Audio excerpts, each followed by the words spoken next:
Hai guys, balik lagi di Uki Kevin Official bersama saya tentunya Uki guys. Di video kali ini ada sebuah berita info terbaru dari Atta nih ya.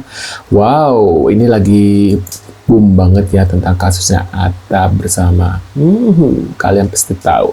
Nah, kita lihat beritanya seperti apa. Yuk lihat videonya guys. Oh, kayaknya banyak banget ya. Dan dia yang kerjasama itu kita lakukan ini apa namanya? Ini anak nggak tahu diri. Itu nggak akan kelar. Kata mau kayak gini, kayak begitu, kayak gini. Kita akan ada salah di cerita orang lain. Kemarin datangnya sama saya kan. Dia tuh datang kalau ada butuhnya doang. Jadi Siapa ya? Dan Siapa dia? bagaimanapun kalian, watak kalian, kelemahan kalian, sesuatu itu adalah cerminan dari orang tua. Kalau ada pun yang buruk-buruk pada kalian, Sejumlah aset penting dan kantor Atta disita Ardi Bakri. Apakah ini karma? Waduh, ini beritanya bener nggak? Kalau ada pun yang buru-buru pada kalian tuh. Sah jatuhnya Atta Halilintar dalam dunia hiburan Indonesia semakin berlarut-larut dengan kabar mengejutkan bahwa kantor Atta telah disita oleh Ardi Bakri. Permasalahan antara keduanya, yang awalnya berkaitan dengan pemboikotan oleh Komisi Penyiaran Indonesia (KPI), kini meluas dan semakin rumit. Dengan tindakan ini, Ardi Bakri menunjukkan bahwa masalah di antara mereka tidak akan berhenti begitu saja. Setelah semua ulahnya yang dianggap tidak pantas, terutama menyindir Fujian dan mengusik almarhumah Vanessa Angel, Atta kini merasakan karma dari setiap tindakan yang pernah dilakukannya. Kabar terbaru menyebutkan bahwa banyak brand yang sebelumnya bekerja sama dengan Atta memutuskan kontrak secara sepihak, membuatnya kehilangan sejumlah besar pemasukan. Kini, permasalahan semakin pelik dengan penyitaan kantor yang terletak di kawasan Pondok Indah, Jakarta Selatan. Berdasarkan informasi yang beredar, tanah tempat berdirinya kantor Atta sebenarnya merupakan milik Ardi Bakri. Dalam situasi ini, fakta bahwa tidak ada perjanjian tertulis antara Atta dan Ardi membuat segala tindakan hukum menjadi lebih mudah bagi Ardi. Mengingat situasi yang tengah dihadapi Atta, penyitaan ini menjadi seakan-akan adalah langkah tegas untuk memberikan pelajaran kepada Atta atas sikapnya yang kurang ajar. Atta perlu menyadari bahwa tindakan bodoh dan mengganggu orang lain, termasuk Nia Ramadhani, tidak akan dibiarkan begitu saja. Kami akan mengambil langkah hukum yang diperlukan untuk melindungi aset kami, ujarnya dalam sebuah wawancara singkat ketika berada di lokasi penyitaan. Ardi juga menegaskan bahwa dia tidak akan membiarkan seseorang yang berperilaku salah merugikan orang lain dan merusak integritas bisnis. Situasi ini segera menarik perhatian media dan publik, membuat banyak orang bertanya-tanya apa yang akan terjadi selanjutnya dengan Atta Halilintar.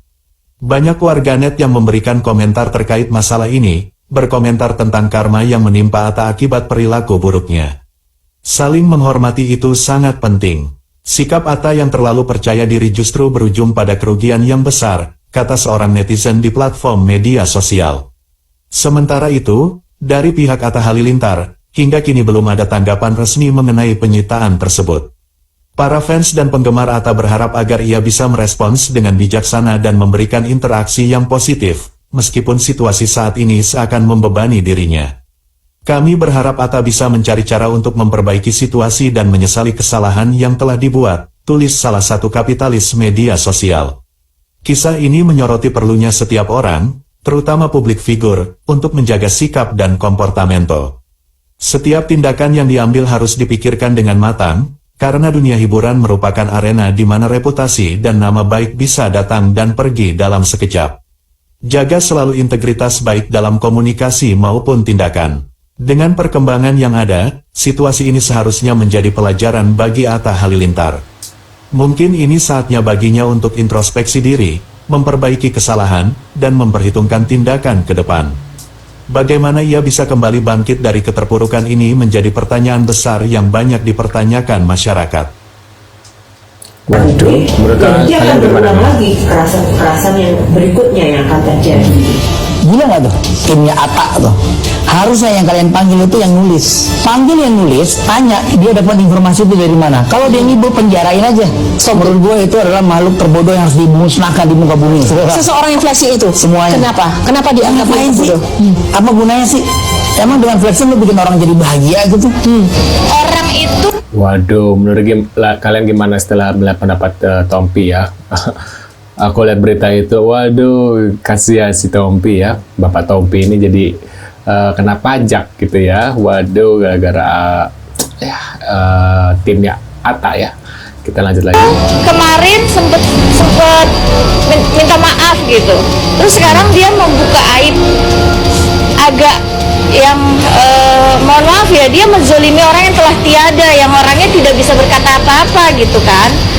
Ya amat sangat disayangkan, karena kalau orang bisa bilang A, bisa bilang B, aku juga bisa bilang kok. Selebritas Atta Halilintar akhirnya meminta maaf atas kehebohan postingan di media sosial yang ia unggah beberapa waktu lalu. Diketahui suami Aurel Hermansyah itu diduga melakukan sindiran pada keluarga Haji Faisal melalui unggahan di media sosial itu. Sebelum meminta maaf, Atta Halilintar mempertanyakan kabar keluarga Haji Faisal yang menurutnya sudah lama tidak berjumpa. Assalamualaikum Pak Haji Faisal, apa kabar? Semoga sehat selalu bersama Oma Gala, dan semua keluarga, kata Atta Halilintar di Instagram miliknya. Atta Halilintar menyebut unggahan yang dilakukannya itu bukan menyasar atau menyindir keluarga Haji Faisal. Saya dari hati yang terdalam nggak ada berniat sedikit pun untuk menyindir sama sekali, tegasnya. Sampai tim yang membuat skrip konten pun tidak pernah bermaksud sama sekali untuk menyindir, timpalnya. Ia memberikan alasan kepada keluarga Haji Faisal perihal pembuatan konten yang diunggahnya pada media sosial miliknya itu. Dan ini menjadi bergulir kemana-mana, sampai ada membawa-bawa yang lain. Dan untuk story awalnya, saya hanya ingin mengingatkan netizen yang mengaku fans saya untuk tidak menggoreng kemana-mana, ujarnya. Atta Halilintar meminta maaf kepada keluarga Haji Faisal atas perbuatan yang telah dilakukannya itu. Saya pribadi meminta maaf kalau cara saya dan tim salah. Kami hanya manusia biasa yang gak jauh dari salah dan silap, lanjutnya. Sekali lagi dari hati yang terdalam, saya meminta maaf lahir dan batin ya Pak. Salam sayang untuk Gala, Oma, dan seluruh keluarga, tandasnya. Sebelumnya, YouTuber Atta Halilintar ditinggal 10.000 pengikut atau followersnya di Instagram menyusul unggahan kontroversialnya tentang Vanessa Angel. Peristiwa tersebut bermula pada Kamis 8 Agustus 2024 saat Atta mengunggah sebuah konten bertema "Jangan Ya Dek Ya". Oleh warganet, konten yang dibuatnya itu diduga menyindir orang yang sudah lama berpacaran tetapi belum juga dikenalkan kepada keluarganya. Unggahan dianggap menyindir Fuji yang pernah berpacaran dengan Tarik Halilintar. Konten itu semakin membuat kehebohan ketika Atta mengunggah ulang respon provokatif salah satu warganet di akun media sosial. Waduh, menurut kalian gimana setelah melihat berita ini? Apakah berita ini benar guys? Waduh, tulis di kolom komentar ya guys ya, tentang tanggapan kalian gimana setelah melihat berita ini guys. Waduh, kalian percaya atau tidak? Kalian tulis di kolom komentar. Ini aku dapat dari TokTok ya. Apakah berita ini benar? Kalian tulis di kolom komentar ya tentang Atta ini.